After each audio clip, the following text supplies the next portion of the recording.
Hello everyone, welcome to my channel. आज हम यहाँ पर हैवी साइज़ की कुर्ती कटिंग करना सीखें। किस तरह से हम हैवी साइज़ की कुर्ती कटिंग कर सकते हैं। इस पर एम्ब्रॉयडरी हो रखी है, तो इसको हम इसको 20 सेंटर से इस तरह से फोल्ड करेंगे। तो जब हम इसको सेंटर से फोल्ड करें, जैसे इसमें छोटी छोटी बूटियाँ हैं, उसको हमें ध्यान में रखना कि कोई इधर उधर ना खिसक जाए। तो हमें यहाँ इस बात का भी ध्यान रखना है। तो अच्छे से इस तरह से हम इसको सेट करेंगे। यहाँ पर हम अच्छे से इसको मिला लेंगे आपस में बूटी को, और उसके बाद में हम इसको सेंटर में रख लेंगे। तो यहाँ पर 14 इंच का शोल्डर है, अपर चेस्ट 44 इंच की है, चेस्ट 44 की, कमर 42 की है, हिप 40 है, बाजू 4 इंच की है, नेक 6 इंच का, फ्रंट का, बैक का 7 इंच का। और इस तरह से हम यहाँ पर इसको बनाने वाले हैं। अपने 14 इंच पर निशान लगाया है चेस्ट शोल्डर का।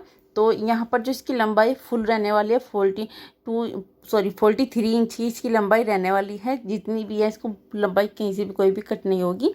तो जो इसका आर्म मोल है वो 11 इंच का है। तो इसी बात को हमें ध्यान में रखते हुए हमें इसकी यहाँ पर कटिंग करनी है।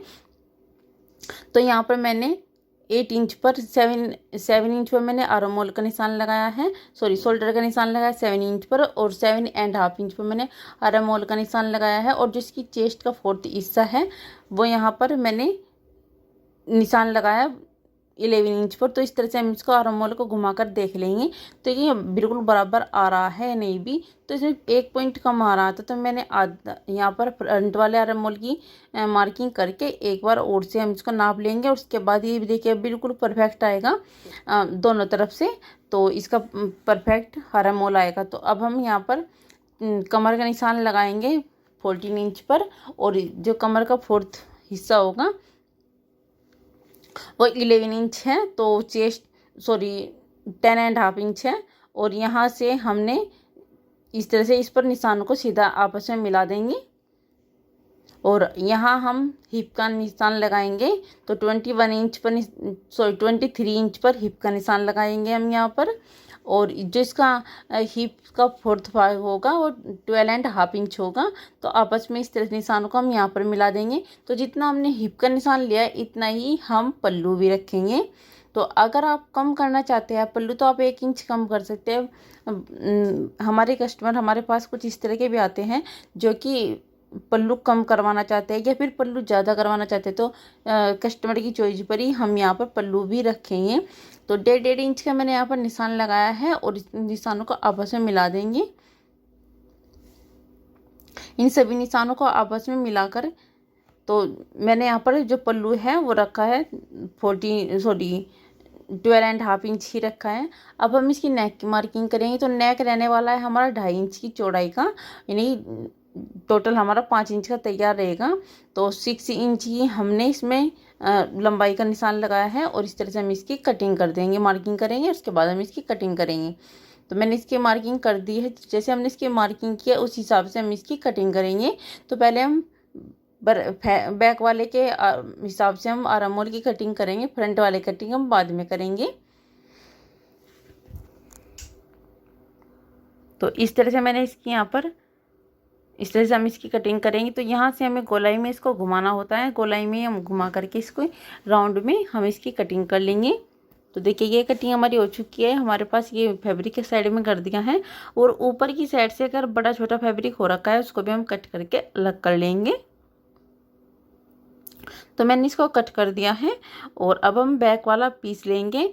तो ये बैक वाला और फ्रंट वाला अलग अलग है था पीस। तो मैंने इसको अलग कर दिया, डबल फोल्ड करके फैला दिया है। और इसमें बैक वाले जो पीस है जो फ्रंट वाला पीस है हमने अभी कटिंग किया हुआ है, उसको इसके ऊपर अच्छे से सेट करते हुए हम इसकी कटिंग कर लेंगे। तो देखिए बैक में सिर्फ इसका इतना ही फैब्रिक था, तो जिससे कि आसानी से बिल्कुल मतलब बराबर आ रहा है, ना ही कोई कम है ना ही इसमें ज़्यादा है फैब्रिक। आधा इंच का फैब्रिक इसमें एक्स्ट्रा है, वही हम कटिंग करके साइड में कर देंगे। और जो नीचे की साइड में इसको फोल्ड करने के लिए फैब्रिक हमें अलग से जॉइंट करना होगा। और अब हम नेक की मार्किंग करें। तो 2.25 इंच पर मैंने नेक की लंबाई रखी है, और 7 इंच पर मैंने लंबाई रखी है, और जो चौड़ाई रखी है वो 2.25 इंच पर रखी है। इस तरह से हम इसकी गोलाई दे देंगे आर्म होल की।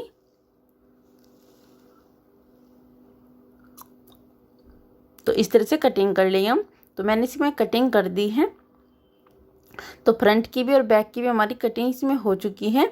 अब हम इसमें आर्म मोल की कटिंग करेंगे। जैसे हमने मार्किंग लगाई हुई थी इस पर, उसी हिसाब से हम इसकी कटिंग कर लेंगे। तो देखिए इस तरह से हम इसकी यहाँ पर कटिंग करके अलग कर लेंगे।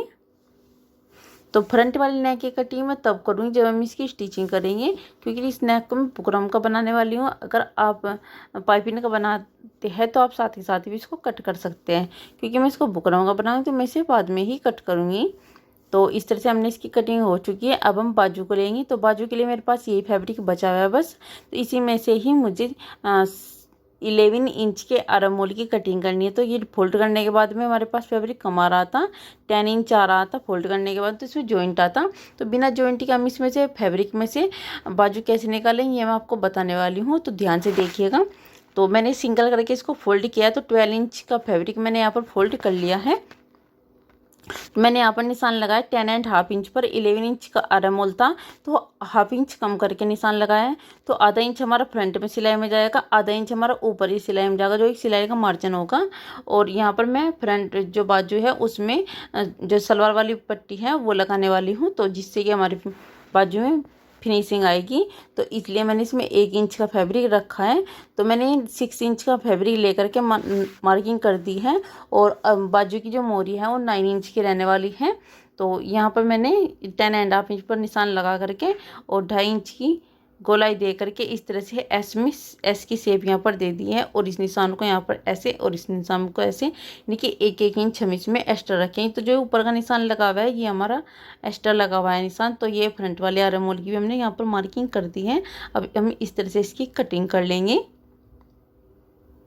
देखिए एक बाजू की हमारी कटिंग हो चुकी है। अब मैं आपको दूसरी बाजू की कटिंग करना बताती हूँ। इस तरह से मैंने इसको फोल्ड किया है। अब हम इसको नापेंगे कितना है, 12 इंच ही आ रहा है, बिल्कुल सही आ रहा है। 12 इंच का ही फैब्रिक हमें यहाँ पर चाहिए। तो यहाँ से उल्टी इस तरह से हम इसके ऊपर रखेंगे तो आपको यहाँ पर पता भी नहीं चलेगा। तो मैं आपको इसे दूसरी तरफ से पलट करके दिखाती हूँ। देखिएगा हम इसे इस तरह से पलटेंगे तो इस तरह से यहाँ पर हमारे पास कटिंग वाला फैब्रिक है, इस तरफ से भी और इस तरफ से भी कटा हुआ है। तो हम इस फैब्रिक बाजू को जो कटी हुई है हमारे पास, इस तरह से हम इसके ऊपर रखेंगे।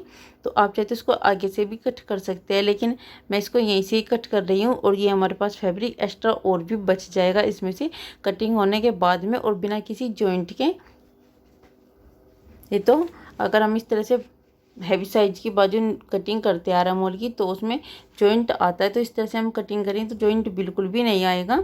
तो मैंने आपको कुर्ती की कटिंग भी बताई है और बाजू की कटिंग भी बताई है। तो आपको ये कटिंग आपको कैसी लगी कमेंट बॉक्स में ज़रूर बताइएगा। चैनल पर पहली बार चैनल को सब्सक्राइब जरूर कीजिएगा और एक लाइक ज़रूर कीजिएगा। तो देखिएगा मैंने इसको पूरी कुर्ती को स्टिचिंग कर दिया है। और ये यहाँ से मैंने बाजू में मैं जैसे मैंने आपको पहले भी बताया था पट्टी लगाई है मैंने ट्राउजर वाली। और यहाँ पर ये अगर इस तरह से पट्टी लगा देते हैं ना तो बाजू हमारी खाली खाली नज़र नहीं आती है। फिर आप लेस लगाएंगे तो अच्छा लगेगा। तो दोनों तरफ से बाजू लगा दिया। आर्म होल में बिल्कुल फिनिशिंग के साथ में लगा हुआ है। और फ्रंट वाले नेक में मैंने बुकरम लगाई हुई है। तो फिनिशिंग के साथ में हमारी ये कुर्ती स्टिचिंग हो चुकी है। और जो नीचे की साइड में बॉटम है उसको मैंने यहाँ नीचे से फोल्ड किया है। देखिए ये पार्ट नीचे था पहले, ये यहाँ पर मैंने फोल्ड करके इसमें फैब्रिक को अंदर की साइड में फोल्ड कर दिया है। और ये बटन नीचे की साइड था यहाँ पर, और इसको उतार के मैंने ऊपर की साइड में लगाया हुआ है। उसके बाद में इसमें फिनिशिंग आई देख सकते हैं। तो इस तरह से बॉर्डर मैंने इसमें अटैच कर दिया है और फिनिशिंग के साथ में बॉर्डर इसमें अटैच हो चुका है। और आपको मेरी स्टिचिंग और कटिंग पसंद आई हो तो एक लाइक ज़रूर कीजिएगा। चैनल पर पहली बार चैनल को सब्सक्राइब जरूर कीजिए। मिलते हैं नेक्स्ट वीडियो में। Bye bye.